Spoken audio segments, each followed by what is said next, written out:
The Attleboro Health Department is working to reduce waste and to promote recycling within the city.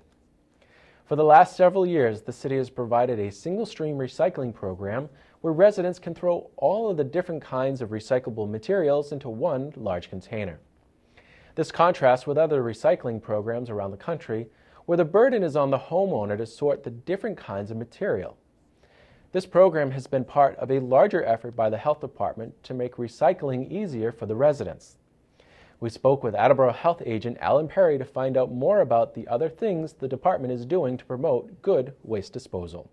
One of the great things that we have here in the city of Attleboro, at least comparatively, is the city's rubbish and trash collection program. And as of late, we've been a little concerned that our recycling numbers maybe have dropped a little bit. There may be different reasons for that, and we can go into that if you like. But the health department right now has been looking into that, and although things I think are improving, we just really want to get the word out there how important recycling is here in the city, and how important the less reduction of waste is in the city to help us really keep this great program going along as we have for many years. We have single-stream recycling here in the city, as you probably are aware, on a weekly basis. Any homeowner was allowed to put out 35 gallons or 36 gallons of waste in a trash receptacle. And we also supply 64-gallon recycling containers, and homeowners within the city can also ask to increase that size if they wish, to really encourage recycling. And we've had a lot of people in the community actually work in that direction. So it's really kind of great, because we will have a lot of people that will want larger recycling. So we have this single stream recycling, so you could put all recyclables, which includes plastic, papers, cardboard, glass, and other recyclables can all go into that one container, which is a little bit more convenient than having to separate out the recyclables, which some communities I guess probably still do, and which was a quite common practice in the past. It's pretty straightforward. It's one container. You don't have where it goes. You can wheel it out to the street. I think it's a pretty good program. So every year since I've been in this position, since 2005, our recycling rate has gone up. Every year it's gone up. At some point you hit a plateau and it kind of evens out. And that's kind of where we're at right now. We started the single stream recycling about 3 or 4 years ago in the home. Before that we had the bins where they had to separate the recycling. Now it's so easy. It's made very easy for everybody. So it's 4 years in with the single stream, and at this point, this is the first year it's kind of plateaued, where it hasn't increased much. So we kind of want to get the word out there. Some people might not know you can recycle a cereal box, or a meat tray, or the cardboard at the bottom of a Poland spring water. So we're just trying to increase this as like an awareness to everybody. But it's very easy to recycle in the green toter. Mix everything together, all your bottles and cans, your newspapers, your cardboard, your cereal boxes. No plastic bags and no trash, but everything just gets mixed together, loose right in the bin. If it has a 1 through 7 in the triangle on a piece of plastic, it's recyclable. Styrofoam, however, is not recyclable. So we are offering a poster contest to the Attleboro elementary schools in grades 1 through 4, trying to get awareness of recycling out there, starting with kids 5 through 10.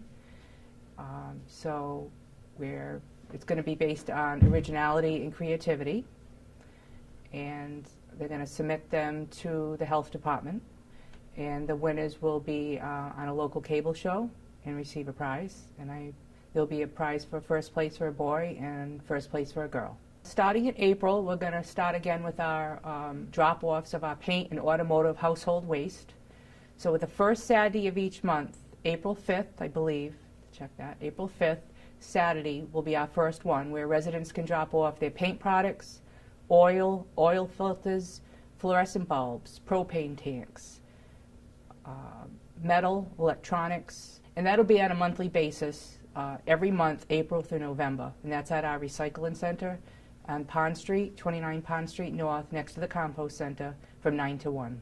Depending on the item, there could be some mercury in it, so we definitely do not want a fluorescent bulb. Could have mercury, could be some radioactive material in a smoke detector. Batteries, if you're unsure about the batteries, definitely bring those to the recycling center. If they're alkaline batteries, DEP says there's no mercury in them since 1994. Those can go in the regular trash. But if residents are unsure, they should take them to our recycling center.